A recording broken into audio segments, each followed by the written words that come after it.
You are welcome back to my channel, folks, and thanks for all the support we've received since we started. If you haven't subscribed to this channel, I encourage you to do so to help us grow. Thanks, and let's get into it. The new NDC government, ladies and gentlemen, on one hand seems to be doing some good things for this country.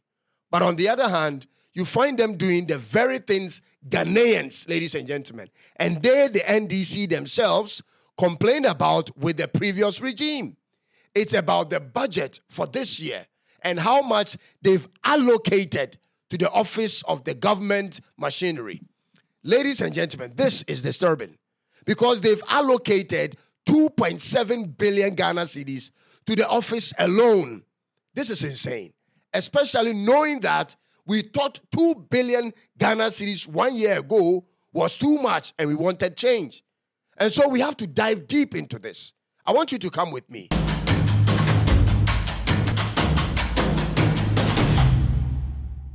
In Ghana's 2024 budget, which had Nana Addo Dankwa Akufo-Addo and his cousin finance minister in office, the Office of Government Machinery, which includes the Office of the Presidency or the Office of the President, was allocated 2 billion Ghana cedis. This was a problem then and became the talk of town. But for some interesting reasons provided by the Minister of Communications, we are expected to see it as an acceptable thing this time around under the NDC. I don't understand this. I thought John Dramani Mahama, our president, promised of a lean government. What's starting here? Let's first read through the explanation according to Felix Kwachi Ofosu, who is the government's communication minister, and try making meaning of it. Folks, let's read through it. He said, the 2.7 billion Ghana cedis allocation includes salaries for public sector workers whose agencies now fall under the presidency due to administrative restructuring. Agencies such as the Ghana Broadcasting Corporation, Information Service Department, and the Ghana News Agencies are now classified under the Office of Government Machinery, contributing to this new increased allocation. Ladies and gentlemen, let's list them out again and see. Salaries for public sector workers at the Ghana Broadcasting Corporation. Wow. Salaries for public sector workers at the Information Service Department, and salaries for public sector workers at the Ghana News Agencies, meaning that this new NDC government intends to carry the burden of these agencies' salaries from this year onwards.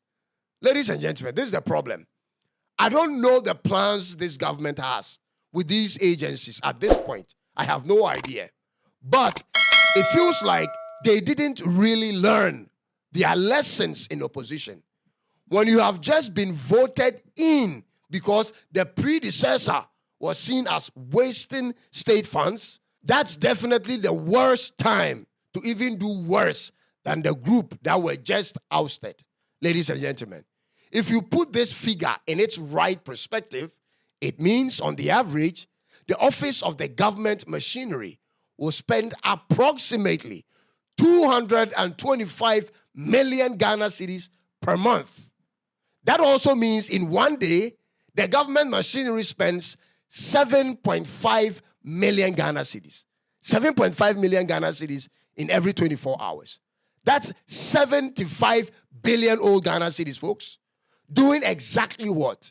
Meaning our counterparts, such as South Africa in 2024 to 25 financial year, their presidency in South Africa allocated a budget of 612 million rands. 612 million rands is 713 million Ghana cedis. That's way less than 1 billion Ghana cedis.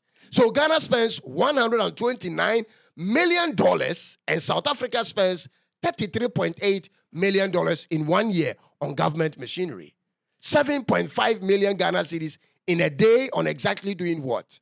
What is the rationale behind carrying all these burdens in your first year when there is already so much challenges to deal with? With your limited resources or financial abilities, why do you want to carry this burden? At this point in Ghana's history, exactly what is the rationale behind carrying all these state enterprises on the back of the government, when the government can make them profitable, can position them to be profitable and autonomous to manage their own affairs? If not because government wants to perhaps manipulate them in a certain way, what is really the benefit of carrying them? This is my idea, ladies and gentlemen, for these agencies. And I hope someone close to these people at the top comes in contact with this video. Every statistical data all over the world shows traditional media is dying. The world has moved onto the internet and is not going back, ladies and gentlemen. GBC can therefore only survive and be profitable when they don't get left behind. Meanwhile, everything GBC does suggests they don't intend to get ahead. This is what they can do, in my estimation, to not become a burden on the nation.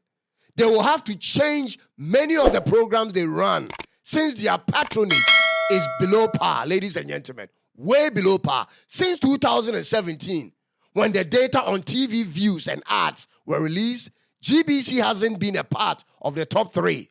GBC is not in the top 3 of the most viewed TV channel, and also not on the top 3 of the channel or TV channel which does the most advertisements. And if you know anything about media, you will understand that ads, TV ads, promotions, and live coverages, which is based on views or viewerships, are the main sources of any media's revenue.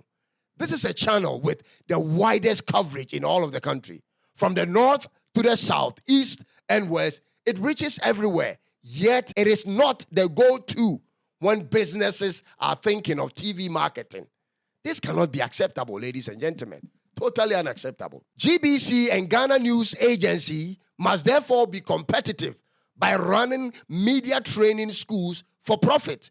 They must be vibrant on social media and in the arts industry. They must be self-sustainable at all costs. This idea of depending on government breeds incompetence, ladies and gentlemen. Workers of such agencies knows that their salaries come from government who is far away. And so, no matter their performance on the jobs, their salaries will always remain intact. And that is where these problems begin. This makes government top-heavy. I am therefore advocating for government to position ministries and agencies like these to run systems that makes them profitable on their own, or else replace their leadership. Do these media houses and government agencies actually have targets set by government?